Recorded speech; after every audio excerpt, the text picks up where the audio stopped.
Okay, that's fine. That is all right. Thank you. Yes, well, welcome back to the podcast. Walkin' with Walkin'. Corey, you fucking foul-mouthed little son of Abraham. What the hell? I told you, we're not plugging your fucking sex cult. But it's not a sex cult. I'm telling you, it's a service that I provide. I don't give a good goddamn. We're not doing that. You're not gonna make Nigel say that horrendous fucking shit. You know what it sounds like? You know what it sounds like? I don't know exactly. I don't know, Chris. What are you trying to say? What does it sound like to you? What's it? It sounds like a man trying very hard to prove that he is a heterosexual. We know that you've had issues in the past, and I'm not trying to say anything. Are you trying to say that I'm like what? I'm like that I'm gay? That I'm homosexual? That's not how the Phil Dog works. The Phil Dog doesn't do the gay stuff. He doesn't do the gay stuff unless he may or may not have been asleep on a very particular evening where said events may or may not have possibly occurred. Yeah, we know, I understand. You know, it's like if you were a Star Wars character, you'd be like just fucking horrible. You'd be a Sith. We know. I know, at least. I just got done watching the whole goddamn 9 trilogy. I don't even know what to call that. What do you call that crap? It's not an octa-trilogy. We're past that. For God's sakes, Mandalorian is even better than the last 3 movies. Whatever those things were, you're horrible. Everything about you is horrible. It's not me, okay? I wasn't the one. I am like trying to hold myself together. Okay? I was too cool to be like sucked in by everything. Unlike the hamster and his asshole just kind of had a tractor beam, you know? It kind of just sucked in old cock. That wasn't me. That wasn't the fell dog. Okay, that was the hamster. I'm telling you right now that everything was kosher. I mean, it could be until I was victimized. When I became a victim, like all of that kind of changed. And I'm telling you, like you understand, like they're like 2 producers from one of those Star Wars films that you just mentioned, and they had a ball with the hamster. Like they started calling him Kid Sarlacc because he was just a pit that fat old dudes threw the shit into. Wow. This cut his mic. Cut his mic. Johnny, I got him. I mean, Corey, you're gonna have to take what? You're gonna have to take. Leave me alone. Get away from me, Johnny. Get away, Mr. Banks. Get over here. Give me that fucking shit and stop doing the thing. Take him outside. Kick his ass. Put him in traction. Okay. The mic is off. Welcome back. Hello. Welcome back to the podcast. This is Walkin' with Walkin'. Make sure I get it right. We've had a couple of shots of brandy. We're enjoying the time. Where were we at? I would kind of appreciate it if we could stop talking about cutting off people's skins. Especially people that may or may not be recognizable to the current audience. Bob, low. We're not talking about taking anyone's skin off that we know or that actually exists.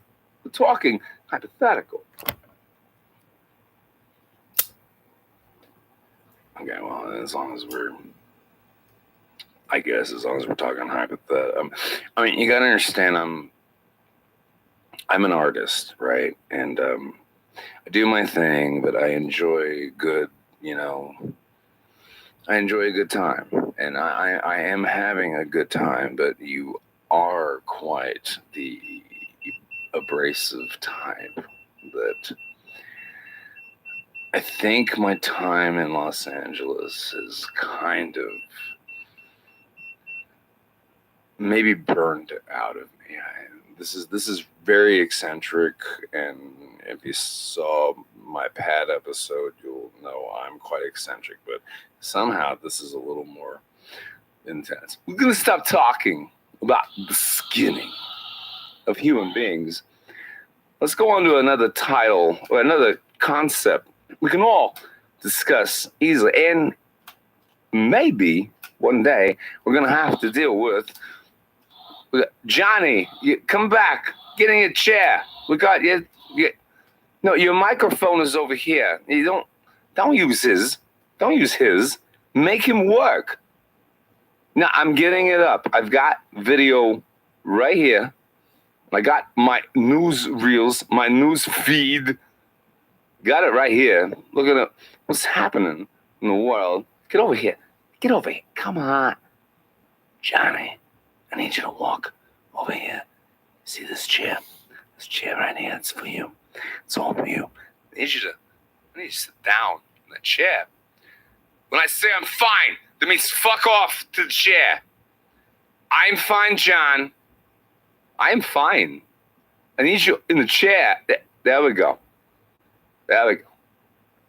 I'm sorry. I really think I'm getting closer and closer to realizing exactly who that little fuck is. Outside of the obvious loss, which I still, lots of love. Lots of love. All right, so we're going to stop talking about skinning Ted Cruz. Wait, I haven't been talking about Ted Cruz. I was doing you, both of you. God damn you. Damn both of you. How dare you?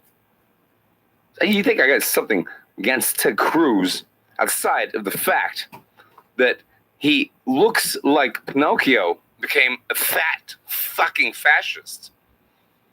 I'm done. Not into politics. That's why I don't have an Instagram. So let's do this. Let's change the subject up. Let's get away from the skinning. I totally concur with that. I'm going to have to second in on that. It's nobody. You have anything to say? Very well. It's unanimous. All right. So the next subject is cannibalism. And I need to talk to y'all about that. When is it or is it not okay to cannibalize another human being? Rob, we'll start with you.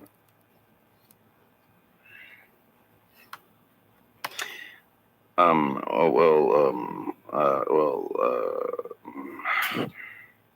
the funny thing about cannibalism, I'm gonna have to.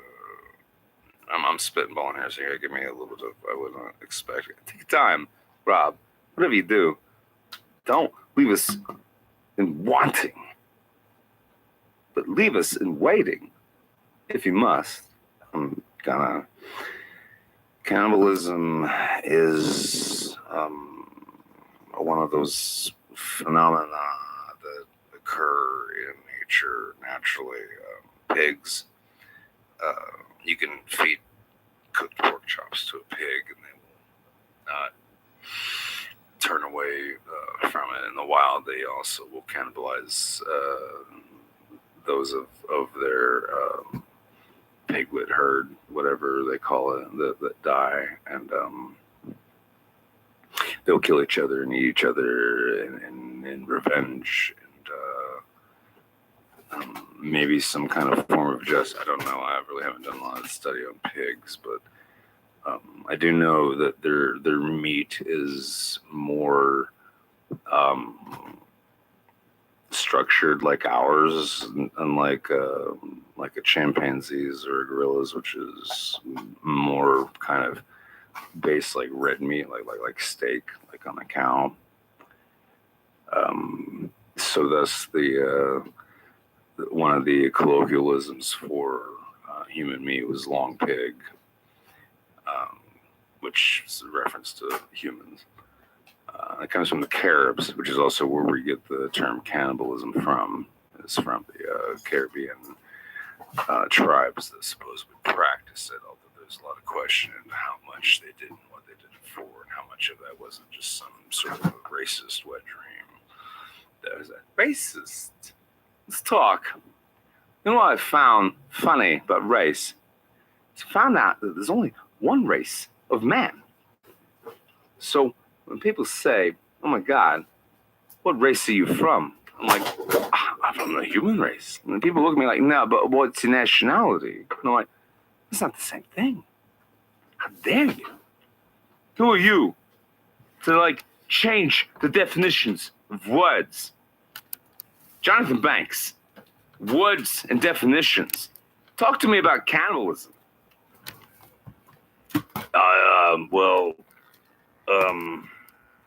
Christopher, I'm gonna have me a Diet Coke here. I'm not gonna lie to you. Cannibalism really hasn't been a thing that I've really ever kind of utilized any of my mental faculties towards. I've always had a grocery store. And maybe I'm privileged. God knows. But like all my vegetables and my nutrients and my spices, and I got like pig meat and chicken meat, and beef and shrimp and fish, and I have avenues where I can get meat that doesn't necessarily have to come from a human being. Outside of the work they put into capture, raise, domesticate, and kill and butcher. So I know Johnny Depp wouldn't appreciate anything I'm saying, but I appreciate a good steak.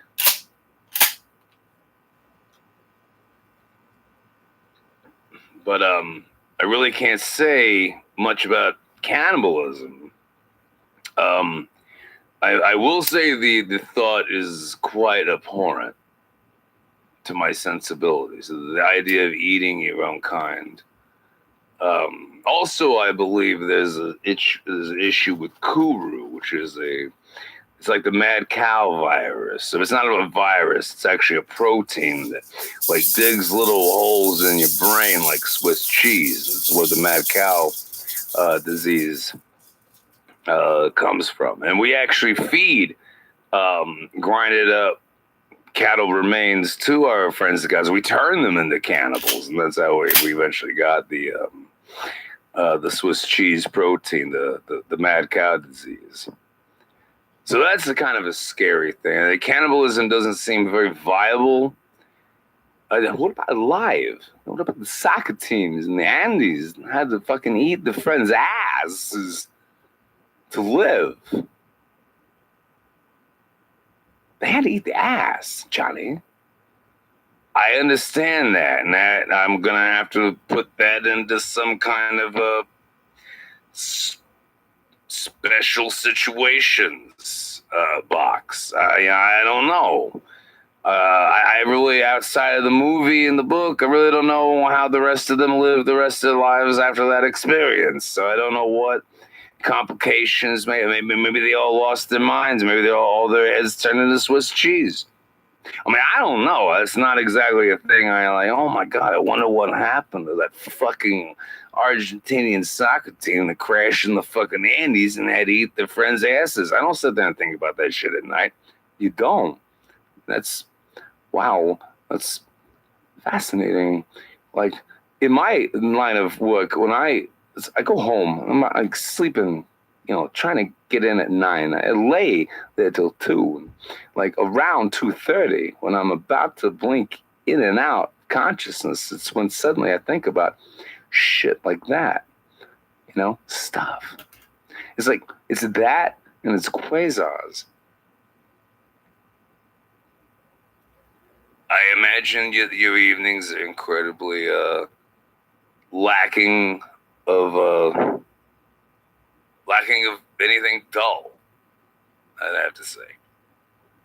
Do you know what a black hole would sound like if you could hear sound in space? Just based on the radio transmissions that come from black holes. I would have to say I am not completely aware of what those would sound like if they had sound. No, I not really the circles I travel in, Chris. I actually think I know what. No one's talking to you, Bob. We'll get to you. Yeah, you already got to. Can I leave yet? Is this a good time? No. You see, at night it's tachyons, and then it's shit like this. But I'll answer your question. It would sound like a child screaming in eternity. I mean, like a baby howling.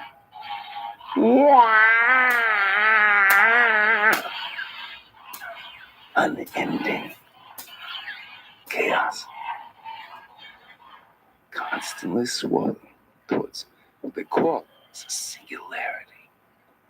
It's a little bit of nothing that's taking in something. Let's talk about the never-ending story. Rob, what do you think of the never-ending story?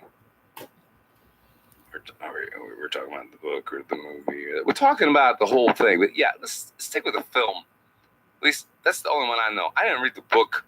I don't like the idea of a book that doesn't have an end. Well, the movie didn't have an end either, Chris. So I know. They can't. No movie can ever encapsulate the novel source material. Ever, Rob. I know. Okay, yeah. Okay. So, all right. Never-ending story.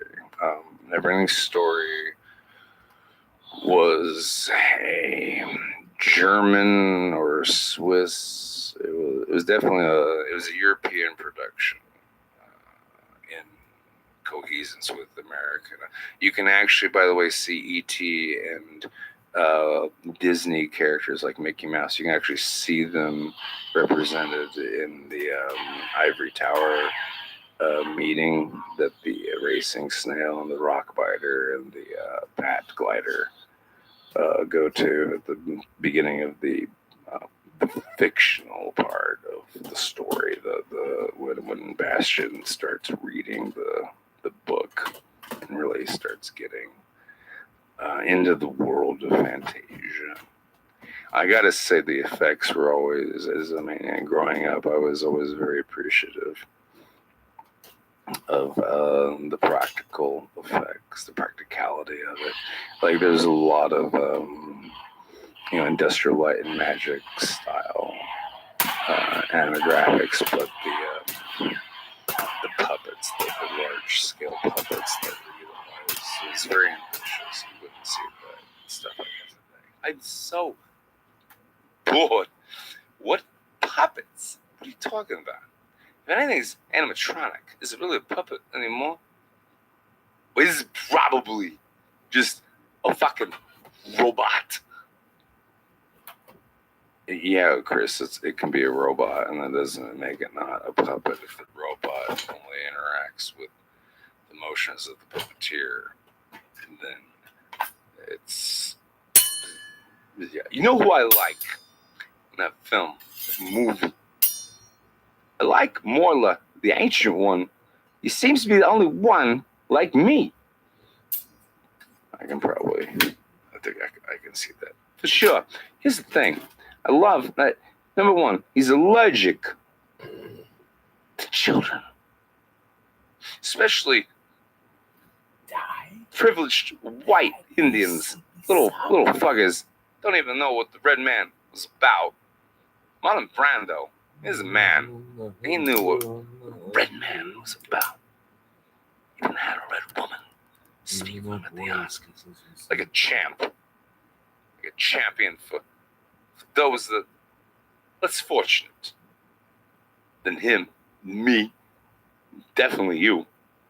And the little fucker over there, I can't get the internet to stay connected. So every time I click, it says, "Sorry, can't do it." And I'm like, "Yes, you can," because the icon down here says it's happening.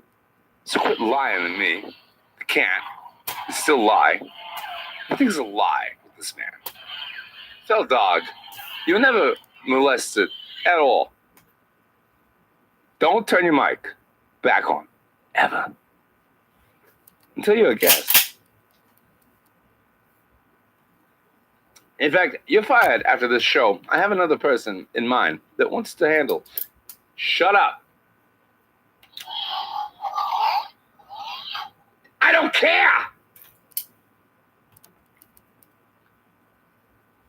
You were saying, Rob.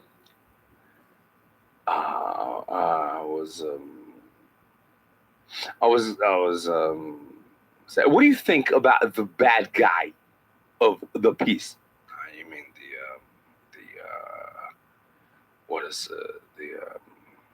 what was that? The giant wolf guy, the Gmork, yeah, Gmork. God, I love that name, Gmork. It sounds so primal. It sounds like an animal. Well, it's funny you say that because he was an animal. Well, is this the movie that had the kid from Troll that hunted purple buffalo that we never saw? Sid, this is the actual film. Johnny, welcome aboard. Thank you for joining us. Yes.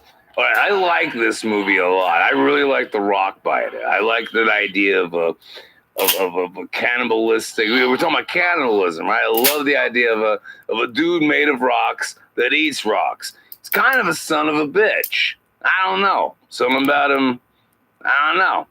Kind of brings me back to my Buckaroo Banzai days. You know, I was in that film. You know, I played an orderly that was taking care of Lazario, played by the great, what's that asshole's name again? John Lithgow. Yeah, he played the Trinity Killer in Dexter. Yeah, he even showed back up in the new series. Johnny, hold on a minute. Let's go back to Rob. He's telling us things. Care. Rob, continue.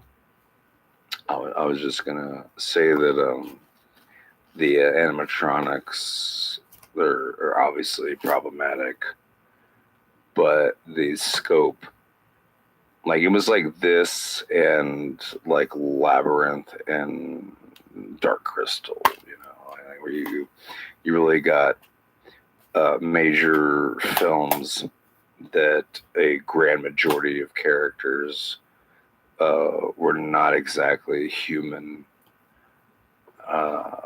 bodily performed. A lot of them were puppets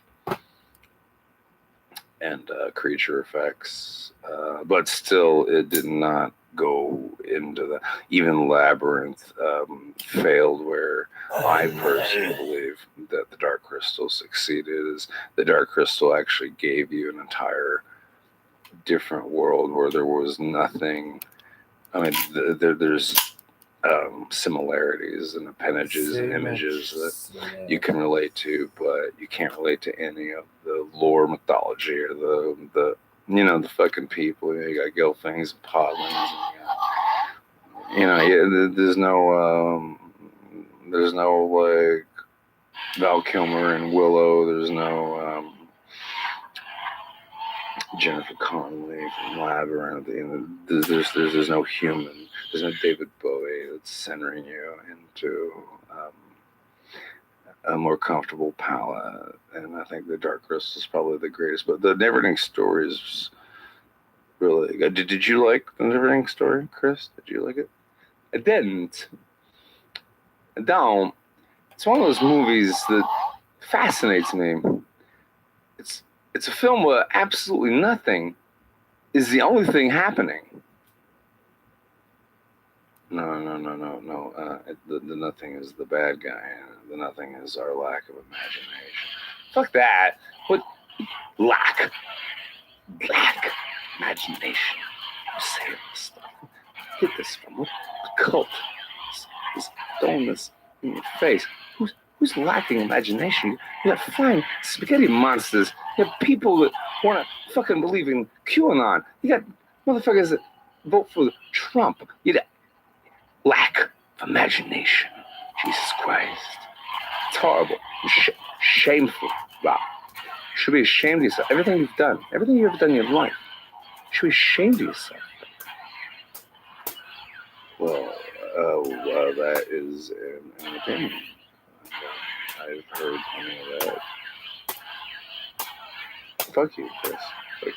Fuck you, Rob. I love you. Don't go anywhere. Johnny! Imagination. Go for it. Are we off to cannibalism? Sure. I think. Where are we going with that? I don't know. This is not my podcast. This was yours. So, all right, imagination. Let me try this here. Imagination, for me, is everything that's not in the script. Like, I read the script, I read the the treatments, the storylines, and everything I'm allowed, of course, to read. Not we don't get full scripts on Better Call Saul. We didn't get full scripts on Breaking Bad either. We did what we were told, and then after so much time, we got to watch the episode in its edited version, and we got to see that's what we were doing. But Vince has always been nice to give us everything we need to make sure that the character performance is down to the line, like it's what's needed and wanted. And well, in that regard, I got to say that's where imagination does best, because sometimes you're on set and I'm like, hey, I think he's gonna like here's an example on the half measure speech I gave to Walter White in Breaking Bad. I tell him about, because he does want me to kill Lydia, and I tell him, I was like, I tell him a story about a time where I let a guy get off the hook and let him get off the hook and let him get off the hook, and then finally not doing the right thing, which was putting a gun in this dude's mouth and blowing his brains out. He actually finally killed his wife, who had been begging us to save her from him for like months. So when it came down to killing Lydia, I was like, no more half measures, Walter. But in that, there's a way to say it. I can say, no more half measures, Walter, right? And that's kind of how it was written, at least the way I was reading it. But the more I read it, the more I looked over the situation, and I went and I talked to the actress that plays Lydia. We got to sitting around and jabbering, and I kind of got a feel for her, and I kind of got a feel for her on a basic level. So I imagined that woman scared out of her mind and leaving her only child to state custody, which means shipped in and out of foster homes, what's and so and so, damaging the kid's psyche for the rest of her life. Well, that didn't matter. She needed to die. And that none of that would stop me from doing what I needed. So I thought about all of that when, instead of saying, no more half measures, Walter, we did the scene and I went, no more half measures, Walter. And that was the take they used. So there, I think imagination really kind of fits in. You understand what I mean, Chris? I understand perfectly. I was doing the prophecy with Elias Koteas.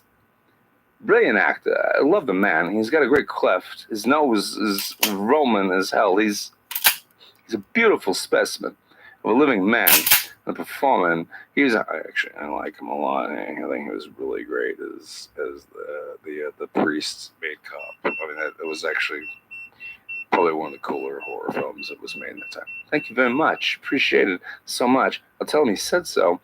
We're doing the gag. When he wrecks the car I'm in with the zombie that I made out of Amanda Plummer, and he tries to argue theology with me. And I'm like, okay, I'm gonna make it good. And he tells me that he was a lie, and God doesn't love you anymore. He loves people. And that's what you can't get behind. And you got a big problem with that. And you're a jealous motherfucker. And maybe you didn't ask him. And the original, the way it was written, it's got the big, exclamation point. So I'm supposed to say, he doesn't talk to me anymore. I'm supposed to go into that. And I'm like, no. After all that he lays down that heat on me. He's going to roll me like that, he's gonna roll me like a tortilla. No, sir. That's not how it's gonna happen. I'm not a fritter. So, I come out like a goddamn schnitzel. And I'm like, no, sir. Because he doesn't talk to me anymore. I said it with a little bit of disdain. No, I get that. I can feel that in your body. Right. I said a little bit of disdain and a little bit of jealousy. It's definitely like jealousy. Right. And I tried to make that a sort of a theme of it. It's almost like he's kind of like a fallen hero. Yeah, as I was saying, he's like more like a goddamn Greek tragedy, more than an angelic being that fell. In fact, there's no evidence. Exactly. He still wants that the Lord's name not be taken in vain. He still hates all of that, and he also hates crying. I love the idea. I want to ask you about that. Why does Gabriel hate human crying so much? Is it because of the prayer? Exactly. That was the thing. That was my idea. That wasn't in the script. That was one of those using your imagination. And I was like, if this motherfucker is hearing cries all day long, every day, for eternity, for the last 5 gazillion years, yeah, he's probably like tired of hearing people cry. So anytime you cry, he's pretty much like, no, shut the fuck up. I don't want to hear that shit. Shut up. You're ruining my good karma. You know what? You know what I'm saying? You know what I'm saying? I'm with you. I'm with you, Chris. I get it. No, it's good. It's good stuff. It is really, that made me laugh so hard in the theater when I saw the first prophecy. I was kind of blown away by how much of a performance you could get out of, no offense, but a minuscule, it really was the supernatural Terminator.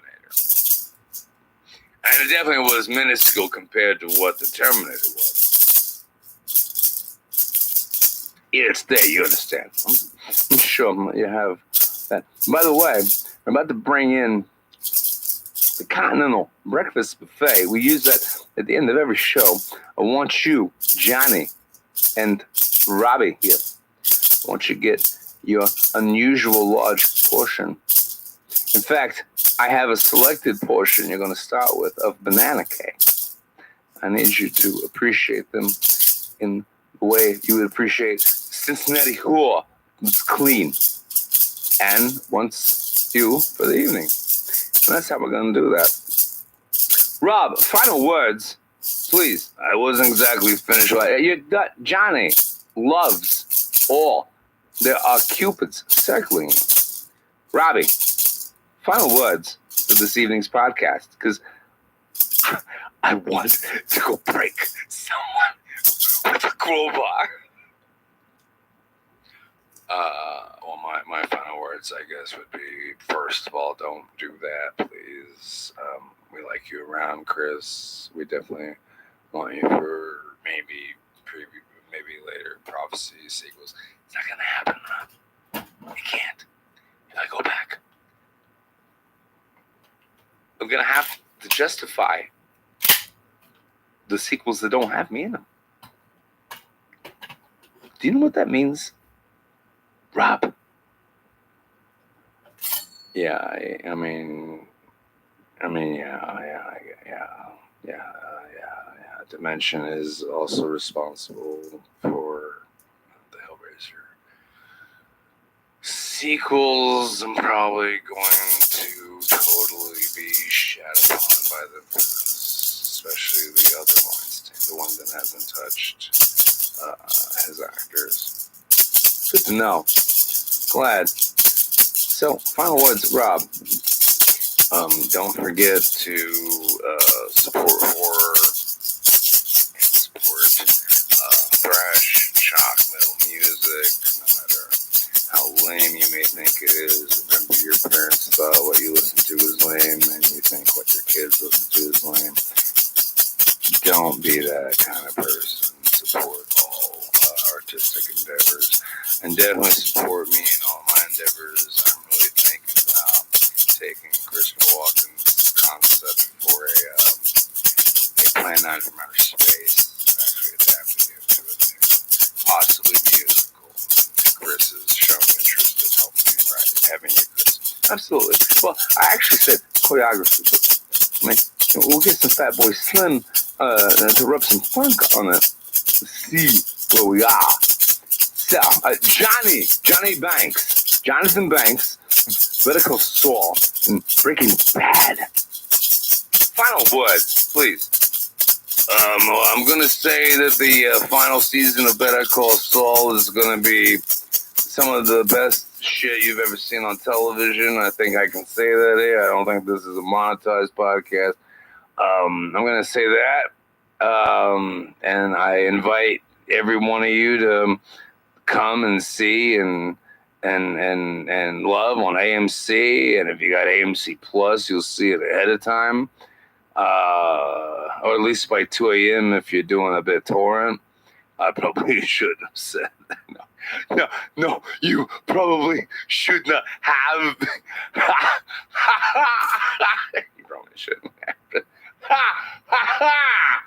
Okay, well, anyway, if you have it, check it out. It's the final season. What's funny is we have the middle part of the story, Breaking Bad, actually showed first. Then we had the beginnings of Better Call Saul, which is the prequel, but each season prior to this one had an excerpt of post-Breaking Bad. And that's been a continuous theme. The change this season, you're going to see why and how, and it's going to hopefully blow your mind. But you have El Camino, a movie on Netflix that shows the after effects of Breaking Bad. So it's like the third part. So in a way, Better Call Saul is a complement to the after effects as well as an origin to certain characters in the show that was beloved and is beloved, which is Breaking Bad, one of the greatest shows after The Wire, as Peter Griffin would say. Y'all know him from Family Guy. Yes, we're going to have him as a guest soon, I hope. How are you going to have a cartoon character you mean you're going to have Seth MacFarlane as a guest on here? No. That's it.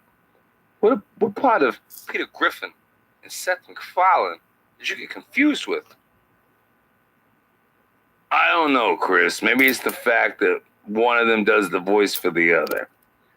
Throw your voice. I've done voices. I did voice work in ants. I'm not an ant, am I? Chris, I think you're seriously losing your grip on fucking reality, brother. And I love you to death, but I'm going to say that and leave it at that. It's fine. Thank you, John.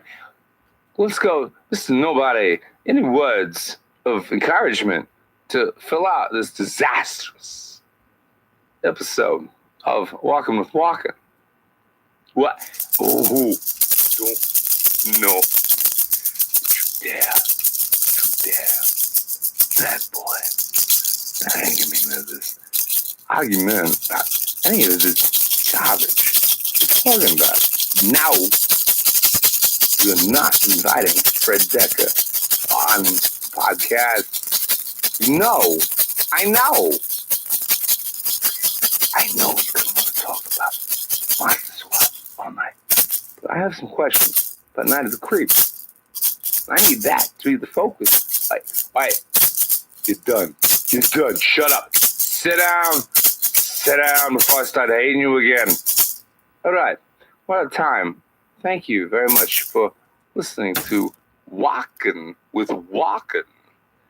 We all love you. God bless. Make sure nothing bad happens. And remember, there are molesters out there. Ask the Coreys. Fell Dog, send us off. You know, you're kind of a piece of shit.